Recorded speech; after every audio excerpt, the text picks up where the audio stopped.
Christian Albers pense que Verstappen peut encore devenir champion du monde 2025, même si l'ancien pilote de F1 est largement conscient que ça sera très difficile. Alors Albers hollandais, hein, du coup, précisons, il critique l'actuelle technique de Red Bull. Elle commence à cafouiller. Adrian Newey n'avait plus aucune influence sur les voitures. C'est l'année où ça passe ou ça casse. C'est l'année où le directeur technique Pierre Waché doit montrer à son équipe où il en est.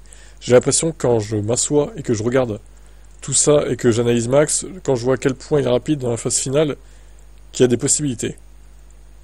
Peut-être qu'alors ce retournement de situation se produira. Il pourra être plus performant. Rien n'est impossible, nous avons vu l'année dernière aussi à quel point ils étaient dominateurs en début de saison, soudain McLaren est surgi. Red Bull est vraiment au de la fiche en termes de réglages fins avec leurs ingénieurs du vendredi samedi, c'est incroyable. Et bah toutes les autres équipes du paddock dans ce domaine. C'est vrai que vendredi, ils ont eu du mal au sprint.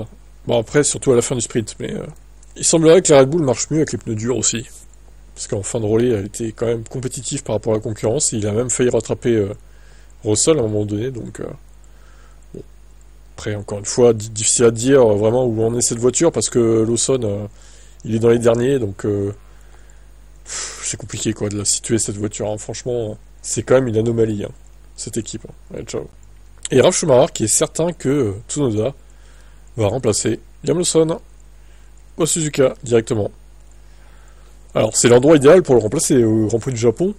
Ralf Schumacher, commentateur de Sky Sports Germany, a déclaré Liam Lawson est déjà forfait pour la course. Tsunoda le remplacera, ce qui signifie qu'il pense que le Néo-Zélandais n'arrivera pas à Suzuka dans 15 jours sous les corps de Red Bull Racing. Alors, honnêtement, il déclare ça, mais il en sait pas plus que nous, je pense. Bon. Après, effectivement, Grand Prix du Japon, Tsunoda japonais, Red Bull Honda. Je pense que tout va s'aligner pour qu'il le remplace. Honnêtement, là, Paul Lawson, qui s'est qualifié 2 fois 20e en plus en Chine, sur les 2 qualifs, ça fait tâche. Hein. Vraiment, c'est compliqué, quoi.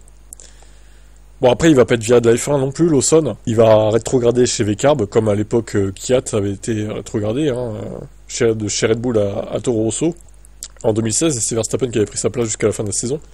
Là, c'est possible que ça fasse pareil. Maintenant, attention, parce que si Tsunoda fait à peine mieux que Lawson, qu'est-ce qu'on fait alors? Qu'est-ce qu'on fait? On va dire que Tsunoda est nul aussi? Ah non, il va peut-être falloir ouvrir les yeux et se dire qu'à un moment donné, cette voiture numéro 2, cette Red Bull numéro 2, a un problème. Hein, qu'elle est maudite, en fait.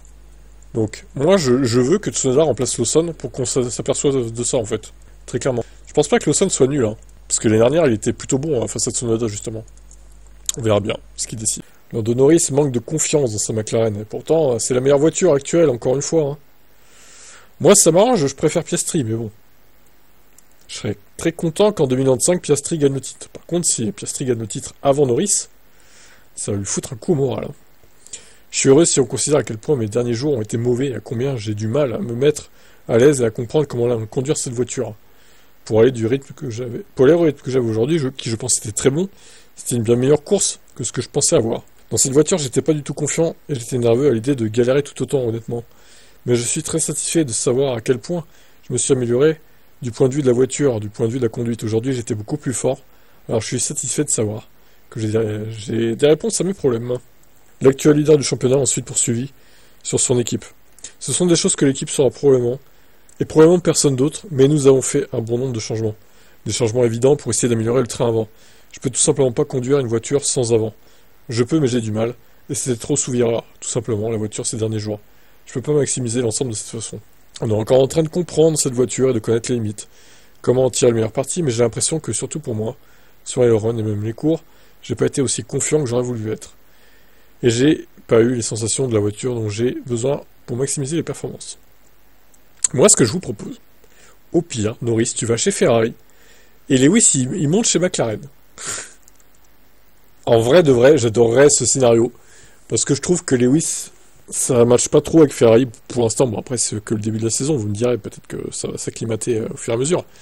Mais pour moi, revoir revenir, surtout dans une voiture performante là, comme est la McLaren Lewis, se battre pour le titre potentiellement, j'adorerais voir ça, mais bon, ça ne se fera jamais. Hein, c'est vraiment un fantasme, une utopie, on peut dire plutôt.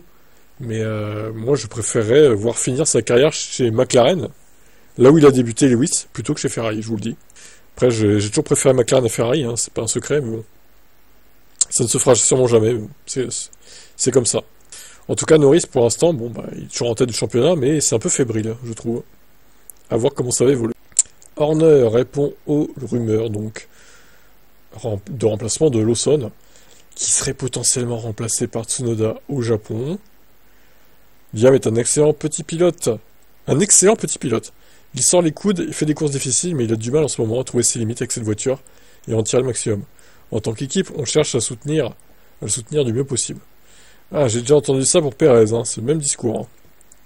Vous cherchez toujours la performance ultime, les voitures rapides ne sont jamais faciles à conduire. Mais nous savons qu'il y a des performances que nous devons trouver. On a besoin de 2 pilotes, sinon on va avoir une chance pour nous battre pour les championnats des constructeurs. Et au moins pour le championnat des pilotes, vous devez avoir une deuxième voiture en jeu pour la stratégie, etc. La F1 est une entreprise sous pression. Il y a toujours des contraintes de temps. Il le sait. Espérons qu'il réagira en conséquence et nous verrons où nous irons. Peu de temps après, Autosport a annoncé avoir appris que l'écurie autrichienne envisageait sérieusement un échange de pilotes entre Lawson et Tsunoda. Ça se produirait avant le Grand Prix du Japon. Lawson passerait alors chez Racing Bulls. Tsunoda serait promu chez Red Bull Racing. Et donc Horner a répondu à ça, il n'y a rien de spécifique qui a été mis en place. Écoute, je pense que tout est purement spéculatif en ce moment. Liam a encore du potentiel, c'est juste que on s'en rend pas compte pour l'instant. Bah en vrai, ça mérite que Tsunoda soit testé, je pense, voir ce qu'il fait par rapport à Lawson au final. Et peut-être que remettre Lawson chez VCarb pour cette saison, ça lui enlèverait de la pression, et puis pourquoi pas le faire remonter dans la Red Bull l'année prochaine, par exemple. Voilà, bon, je pense quand même que Tsunoda mériterait mine de rien de monter dans la Red Bull, même s'il a du mal aussi, au final, bon, ça serait toujours mieux que la VCarb, surtout en conditions de course. La VCarb est quand même bien moins performante que la Red Bull en conditions de course, donc il mériterait de monter dans cette voiture, je pense, pour le service rendu depuis plusieurs saisons maintenant dans le groupe Red Bull. Votre avis là-dessus? Marco évoque un potentiel podium perdu pour Max. Alors Marco critiquerait Max du coup? Oh, bah alors là, c'est incroyable, hein? Bon, il a dû le critiquer, mais gentiment quand même. Voyons l'article. Dans le deuxième relais sur le pneu dur, nous étions aussi rapides que les leaders. Nous avons perdu la course à cause du premier relais sur le pneu médium. Le départ a également été un peu malheureux. Nous avons reculé et peut-être que ça jouait encore dans la tête de Max, que le pneu médium était assez vulnérable lors de la course sprint, donc il s'est dit, bah, ce sera la même chose pour la course d'aujourd'hui. Il a peut-être été un peu trop prudent à cause de ça. Dans le deuxième relais, Verstappen a regagné les 2 places qu'il avait précédemment perdues face au Ferrari. Il s'était également rapproché de Russell. Mais à ce moment-là, c'était trop tard, a déclaré Marco. Il soupçonne qu'un podium pour Verstappen aurait été dans les cartes si quelques facteurs avaient été différents. Avec un départ réussi sans perte de place, et avec plus de rythme dans le premier relais, ça aurait pu suffire pour un podium. Voilà, donc Marco pas trop content de Max, pour une fois, voilà, faut le noter. Voilà, bon, après facile à dire, hein, lui, il est pas dans la voiture non plus, donc bon. Il aime bien critiquer hein, tous ses pilotes, Marco, mais bon. Qu'est-ce que tu ferais, toi, même si t'étais dans le même âge que tes pilotes, la trentaine, on va dire 25-30, qu'est-ce que tu ferais dans les Red Bull, toi? Tu ferais pas mieux qu'eux, hein, je pense, Marco, au final. Facile de critiquer. Le vieux donneur de leçons, là. Ah là là.